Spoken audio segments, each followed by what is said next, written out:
Gustavo, Buenos días, buenos ¿cómo días. estás? Buenos días. Buenos días, Ronnie, o Santo Mártir, no sé cómo quiere que le diga. No, no, yo soy Ronnie. El santo mártir Peperino Pomoro está en su A la descanso madrugada. eterno.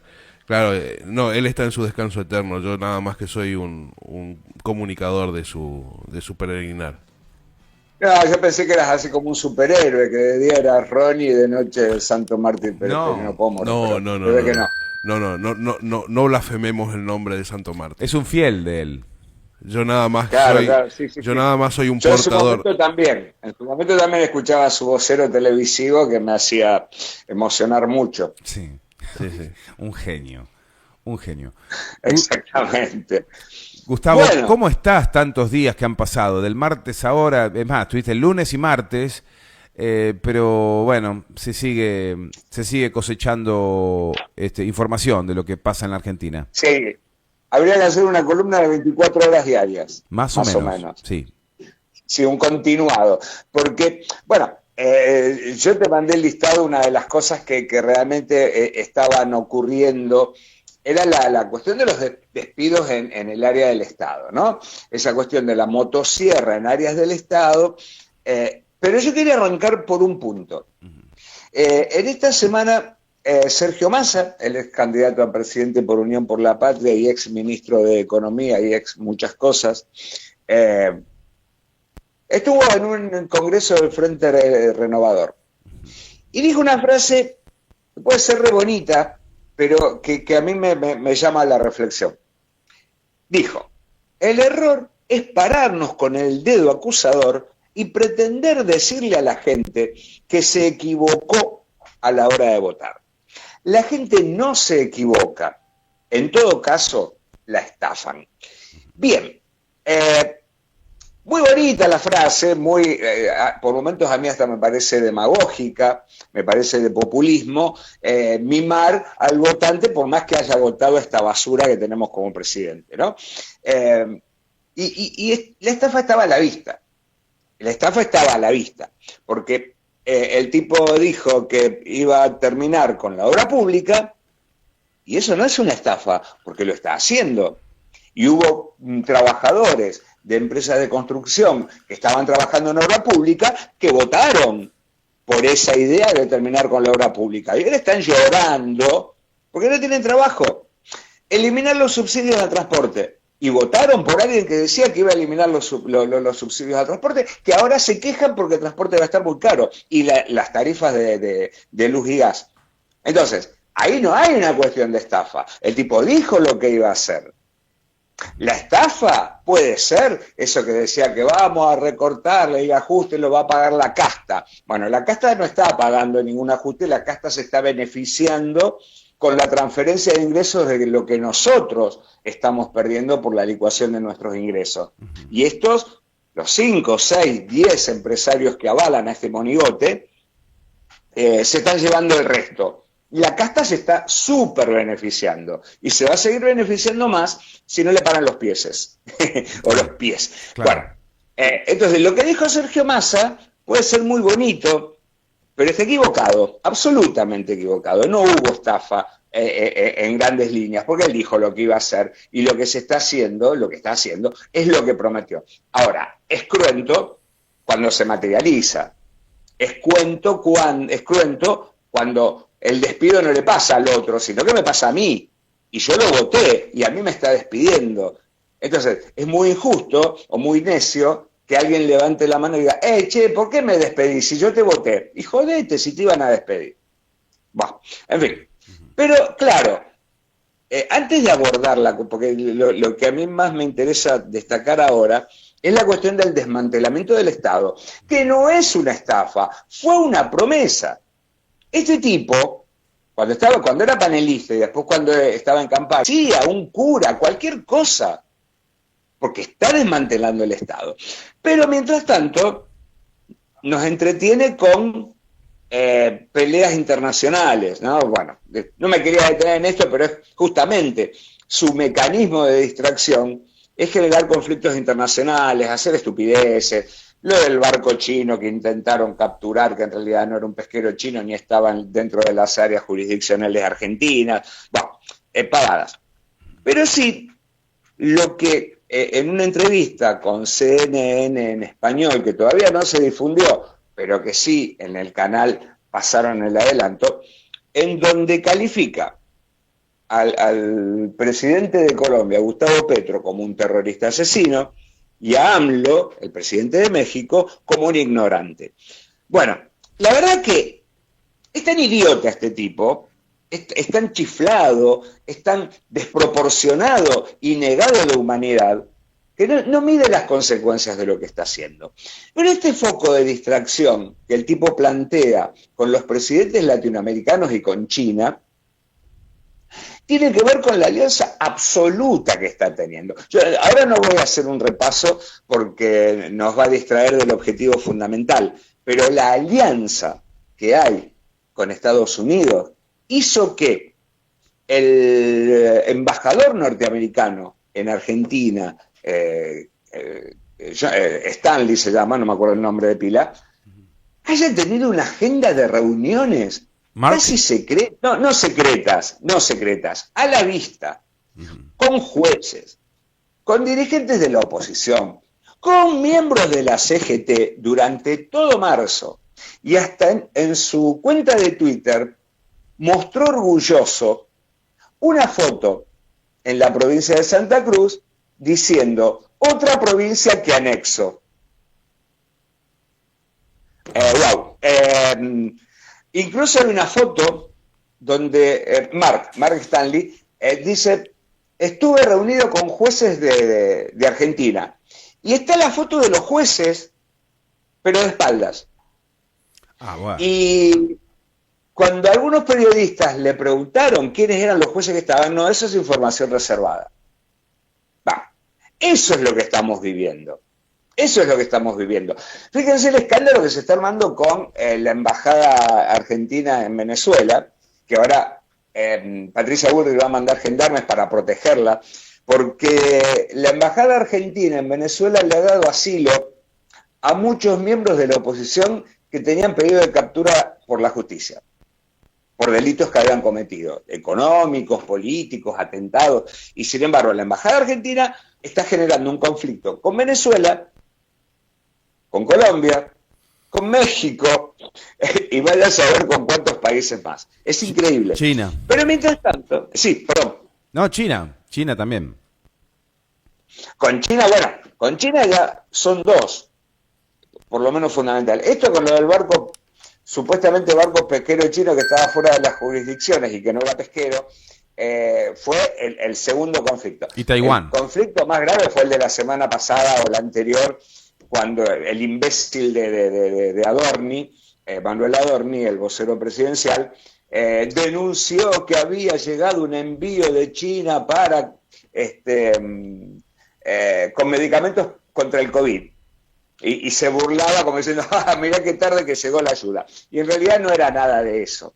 Y eso genera un conflicto con un país con el cual tenemos un acuerdo económico, que es el de los swap, que permite que tengamos posibilidad de reforzar las reservas. Y China nos va a retirar ese acuerdo económico que había tenido con Cristina, que duró el gobierno de Macri, duró el gobierno de Alberto, pero esto es tan extremadamente alocado e inverosímil que hasta eso vamos a perder. Hay una más, Gustavo, que es la de Diana Mondino, con su regodeo y buenas relaciones con Taiwán, ¿no? Que es considerada una provincia para China, y sin embargo Taiwán, apoyada por Estados Unidos y demás, bregan por la independencia, ¿no? Por separarse de China. Eso también ha generado una crisis diplomática.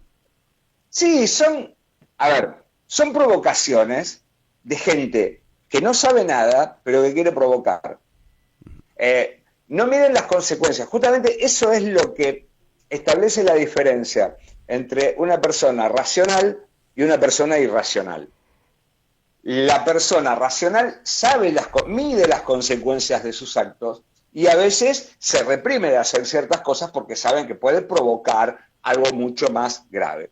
Esta gentuza no. Esta gentuza actúa como una banda de adolescentes descarriados que están festejando un cumple o el fin de año. Entonces rompen, como vamos a ver ahora, rompen todo lo que tiene a su paso, simplemente porque pueden romperlo. No saben por qué lo rompen, ni qué va a pasar si lo rompen, pero lo rompen igual. Porque tienen, y ahí vamos de nuevo a lo de Massa, tienen el aval de por lo menos un 20% de la población que lo votó, sin medir las consecuencias tampoco. El voto a Milei fue absolutamente irracional. Y no nos olvidemos, inquilinos, que debe haber muchísimos entre los votantes de Milei, que votaron a un tipo que decía que iba a eliminar la ley de alquileres. Entonces, no me vengan con el versito de que no hay que cuestionarle nada a los que votaron a Milei. No, hay que cuestionarles todo. Porque de una vez por todas, el votante argentino debe saber por qué vota lo que vota. Y no, porque, bueno, sí, perdonémoslo, es un error de chico. No, si fueron manipulados, que se banquen, que asuman que fueron manipulados y engañados por los medios de comunicación, que siguen engañando. Hoy estaba escuchando una entrevista que Arely Jalad está haciendo, porque eso es una parte de lo que vamos a hablar ahora, con la suspensión de medicamentos para enfermedades graves. Medicamentos que salen desde 7 millones la dosis hasta 30 millones de pesos la dosis y que sin la ayuda del Estado se mueren. Bueno, un vecino, un entrevistado que decía que tenía a su hijo con una enfermedad grave y que no le daban los medicamentos, como los medios de comunicación y el propio oficialismo miente absolutamente diciendo que no, los medicamentos se están entregando normalmente, y se entrevista a gente que no está recibiendo los medicamentos, resulta que los vecinos de este hombre que tiene a su hijo muy enfermo, le dicen, no puede ser que tu hijo no reciba los medicamentos si en la tele están diciendo que sí, que los están repartiendo. Entonces, a ese nivel llegamos. Todavía siguen confiando en Clarín, en La Nación Más, en TN y en todos los medios que le chupan la media y que siguen la agenda de Clarín diciendo que acá no pasa nada, que todo está bien y que vamos a ser felices en breve. Entonces, hay mucha responsabilidad de gran parte de los ciudadanos que se siguen atando a una agenda que es engañosa. Pero que, bueno, te pueden engañar una vez, te pueden engañar dos, hasta 5 te pueden engañar, pero tanto te van a engañar. Entonces, hay responsabilidad del votante. Y cuando... Como por ejemplo con esto. Sí, a ver, perdón. No. Estoy muy entusiasmado. Sí, te iba a preguntar sobre los anuncios de despidos y también las divisiones al interior del gobierno que salieron a frenar un poco ese discurso de 70.000 despidos en estos días, que ha generado mucha preocupación y también una fuerte alerta y movilización de los sindicatos. Bueno, esto también con respecto al empleado público, ¿no? Todo el mundo, hablé con cualquiera y dice, no, lo que pasa es que el empleado público está sobredimensionado, hay muchísimos empleados públicos, pero cuando uno le pregunta cuántos hay y por qué está exagerado, ¿y qué función cumple? Y cuando le preguntan por la comparación con otros países, que acá lo hemos dicho muchas veces, no tienen la menor idea. Porque ni siquiera el ciudadano promedio se deja llevar por lo que le dicen. Pero cuando uno le dice, che, mira, hacé la comparación, fíjate lo que dice el Banco Mundial respecto al ranking de empleados públicos comparado país con país, nosotros estamos en el medio. Lo nuestro es un 17% de empleados públicos con respecto a la masa salarial. Y hay países que tienen el 35%, como aquellos países que funcionan bien, que son los escandinavos que tanto nos babeamos cuando nos hablan de Finlandia, la educación, y Suecia, y los servicios públicos. Bueno, allá hay un 37%, 35% de empleados públicos, y acá tenemos el 17% y los están despidiendo. Fíjate que para que haya tanto desprecio hacia el empleado público, hubo todo un proceso, con perdón de la palabra. Sí. En el 80 estaba la parodia que hacía Antonio Gasalla, ¿no? Fue esa caricatura que hacía del empleado público una especie de ogro. Hizo daño ese sketch, ¿eh? Hizo daño ese sketch. Exactamente esa empleada malhumorada que se la pasaba tomando té y gritaba ¡atrás! Bueno, sí, pero aparte lo veo a Gasalla todos estos años al lado de Susana Jiménez y entiendo todo.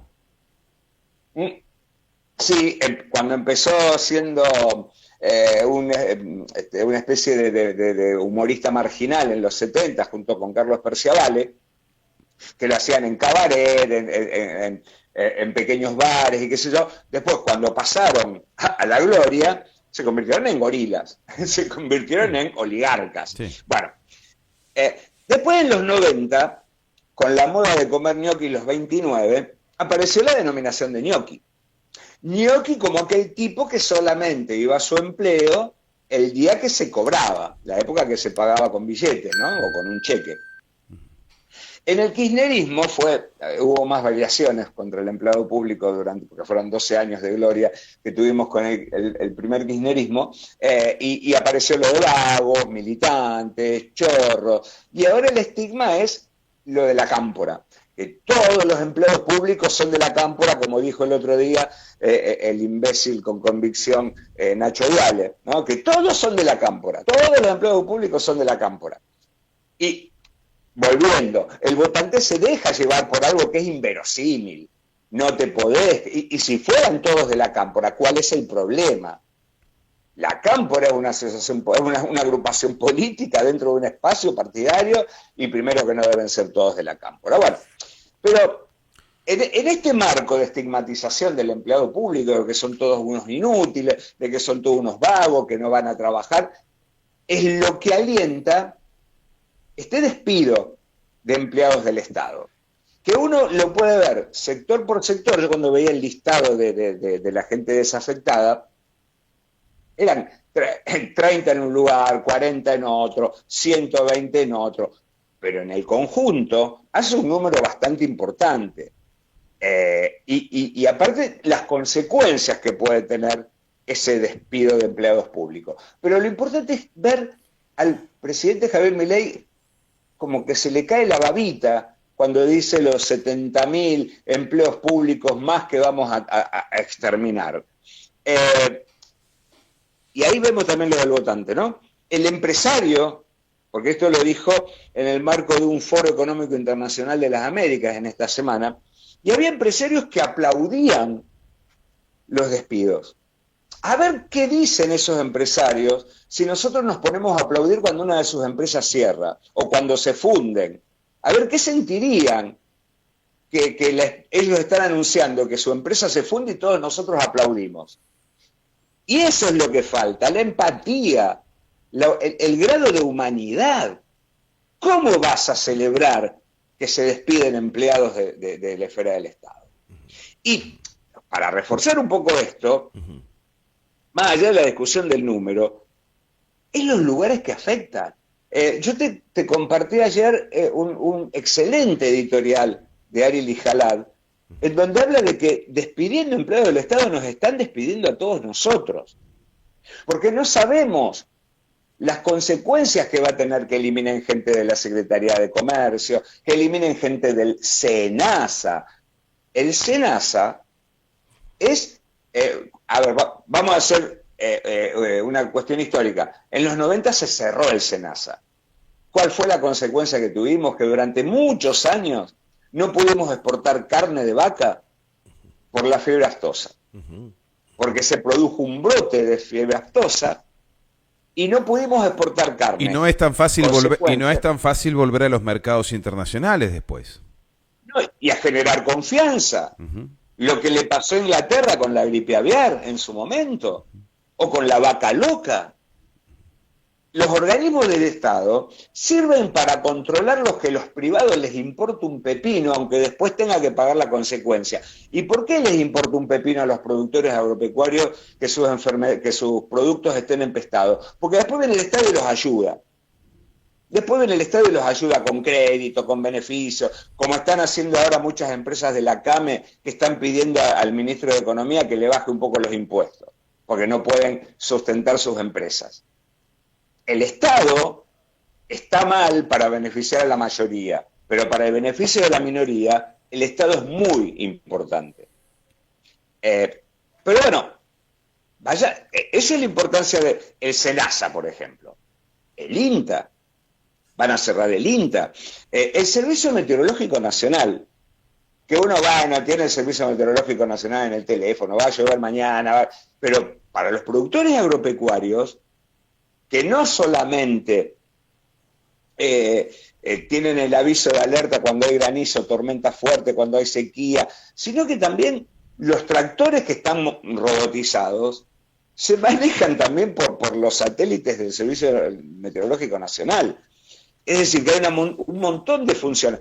El otro día escuchaba una entrevista que le habían hecho a Lucas Berengua, que es un profesional que había ingresado al Servicio Meteorológico Nacional en 2003. 21 años, y lo están echando. Es un experto, no es un ñoqui, trabaja muchísimo, y lo echan. Es decir, que acá el despido es a mansalva, es numérico.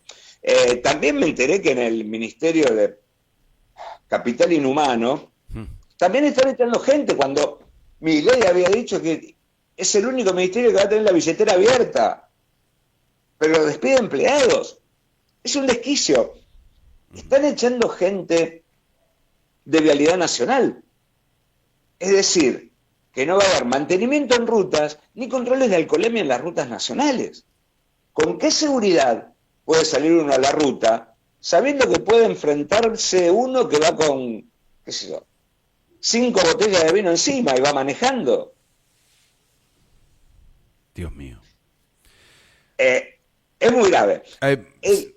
Sí, me estaba acordando lo que hizo ayer un periodista del diario Clarín, que publicó que en Telam trabajaban 3.000 personas, y los trabajadores de Telam, que estamos nucleados en grupos así virtuales, pusieron el grito en el cielo y rápidamente le escribieron correos electrónicos para que rectifique esa información. De ninguna manera somos 3.000 trabajadores, porque eso entra en la cabeza de la gente y sí, ¿para qué querés 3.000 trabajadores? Ponele que sea un número cuestionable, para mí ni siquiera ese número es cuestionable, pero para la sensibilidad gorila eso es grave. Somos 778 aproximadamente. Respondió el periodista que había escrito esta columna en Clarín. Cada correo que le mandaron los trabajadores de Telam, dijo, bueno, ya lo corregimos. Y corrigieron más o menos, en el cuerpo de la noticia, corrigieron, bueno, desde los trabajadores indican que ese número no llega a 800, pero en el título quedó 3.000 trabajadores de Telam. Y es lo que finalmente intentan hacer, inflar números, meterle esa sensación a la gente que consume Clarín, y decir, claro, ¿para qué querés 3.000 trabajadores? Es evidente que hay que achicarlo. Entonces se están preparando para los despidos, o sea, de aquí a días van a empezar a llegar los telegramas de despidos, pero fíjate la importancia de los medios de comunicación, cómo son la vanguardia de este discurso, de estas lenguas venenosas. Pero aparte, supongamos que sí, haya 3.000 trabajadores de Telam, pero los 3.000 trabajadores no están en una oficinita de la Cava, están repartidos por todo el país. Y el mundo, y el mundo. Información. Tenemos un país extensísimo. ¿Cómo no va a haber 3.000 trabajadores cubriendo informativamente la Agencia Estatal de Noticias? Uh-huh. Tenemos delegaciones en Madrid, en Roma, en Londres, en Río de Janeiro. Hay por todo el mundo trabajadores de Telam. Claro, pero es absurdo. Pero uno dice los medios de comunicación. Obviamente que el gran problema son los medios de comunicación alimentados por el centralismo porteño. Si con 200, 100, 50 empleados cubrimos lo que pasa en la Cava, que es lo único que les importa, porque gobiernan para la Cava, son unitarios, por eso están haciendo lo del ANSES. En la ANSES despidieron 1.200 empleados y cerraron oficinas en el interior, en el resto del país. Bueno, ¿para qué si total hay una oficina en la Cava, una oficina en cada capital de provincia, y después están las redes? Está Internet, para que una persona de 65, 70 años que tenga problemas, lo haga por Internet, como si eso fuera fácil. Bueno, pero tiene un nieto. Hay nietos que no se hablan con los abuelos, hay abuelos que viven solos. ¿Cómo van a hacer un trámite? ¿Se van a trasladar desde donde viven hasta la Cava para hacer el trámite? No, son inhumanos, son porteños inhumanos, son unitarios, que están en contra del federalismo. Les molesta el resto del país, que les genera todas las riquezas. Gustavo, para cerrar, yo sé que queda cortísima, comprendo. No, porque claro, uno tendría que decir, por ejemplo, están cerrando en la Secretaría de Comercio un organismo que se encarga de la calidad de las cosas que consumimos. Es más, en el Ministerio de Capital Humano, nosotros que antes hablábamos de los medicamentos para enfermedades graves, justamente están despidiendo gente de la oficina que se encargaba de eso. Claro, ¿cómo después no se va a cumplir? Si las personas que están... Y otra cuestión, también es un problema de los contratos. No puede ser que una persona trabaje 20 años renovando anualmente el contrato de trabajo y no teniendo la seguridad, porque justamente estos despidos en realidad son no renovación de contrato. Claro, bueno, claro. Vamos a una cosita, así que, ¿qué le vas a preguntar? No, te estaba diciendo que nos quedan poquitos minutos, pero bueno, vamos a ir cerrando con los últimos temitas que tenés agendados. Bueno, hay dos cositas. Una que también, que yo te lo marqué ahí como una cuestión de clase, que es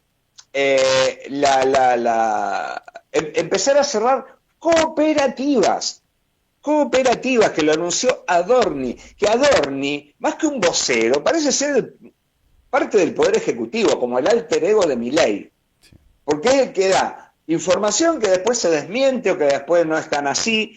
O sea que el tipo parece como que actuara por su cuenta, ¿no? Que fuera una especie de funcionario autónomo cobrando millones y millones de pesos. Ayer, entre paréntesis, dentro de las tantas mentiras, ahora que dije millones, que Nacho Viale dijo que gran parte de los empleados públicos que se están despidiendo cobran en promedio más de 2 millones de pesos. Lo cual es una absoluta mentira, porque el promedio de los empleados públicos son de entre 400 y 500 mil pesos. No, eso es absolutamente mentira. Bueno,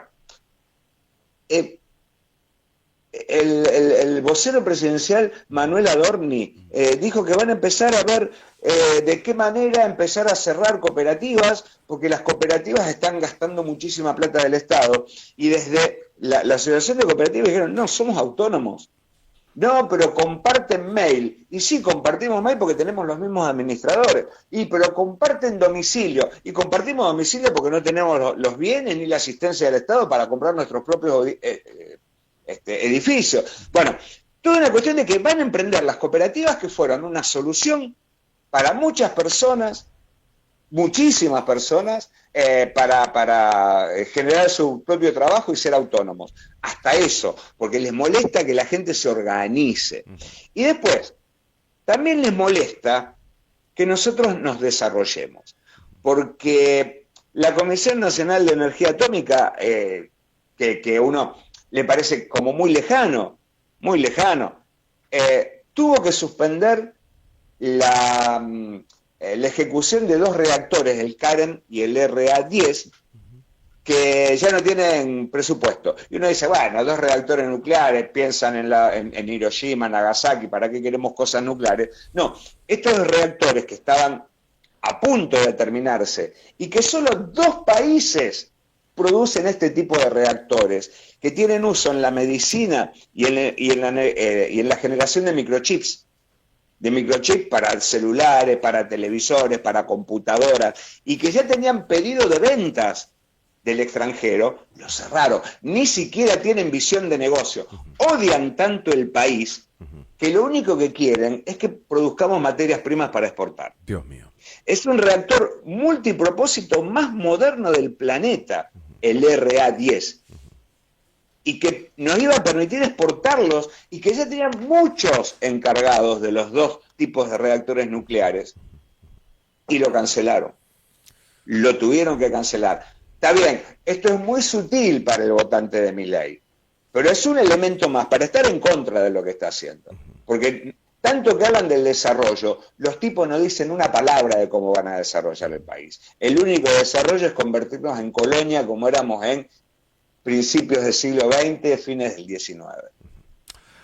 Gustavo, impresionante columna, ¿eh? Va a quedar mucho seguramente hasta el martes, pero lo vamos recuperando, ¿sí? El martes volvemos a tomar contacto, dale. Y ya que estamos en un fin de semana reflexivo, habría que empezar a reflexionar en estas cosas, ¿no? Porque la oposición política, es decir, el peronismo, los sectores de la izquierda, el sindicalismo, ya tendría que estar poniendo el grito en el cielo. La CGT, frente al paro que va a estar organizando ATE para la semana que viene, la CGT está diciendo, y no sé si hay tiempo para un paro, habría que pararle el país. Pero si me está Y diciendo no, hermano, así no va. pero si me está diciendo que Mark Stanley se reunió con la CGT, ¿qué más se puede agregar? Exactamente. Y después tenés los tipos que antes eran opositores, como Yarlora, el gobernador de Córdoba, pero está diciendo, bueno, algunos puntos de la ley base puede ser que se aprueben. Pero hermano, no hay que darle más poder a este tipo, porque nos va a destruir. Gustavo, te agradezco enormemente. Y te esperamos por acá, así ya directamente te sentás en la mesa con nosotros, Gustavo. O sea que ya lo estoy pensando, porque el otro día que me dijiste, yo, claro, calculaba la distancia del viaje, como que, bueno, nosotros estamos en un lugar central, es más o menos equidistante a lo que puede ser, qué sé yo, el Bolsón, Bariloche, que es un día de viaje. No, es menos, son 14, 15 horas en colectivo. Así que probablemente me vaya a mediados de abril. Dale, te esperamos. Gustavo, bueno, fuerte abrazo. Fuerte abrazo y en lo posible felices Pascuas. Dale, igualmente. Abrazo grande. Hasta Abrazote. Ustedes lo escuchaban, Gustavo Rosa, licenciado en letras, periodista, docente universitario, conversando con nosotros y haciendo esta columna de Panorama Político en Radio Lateral.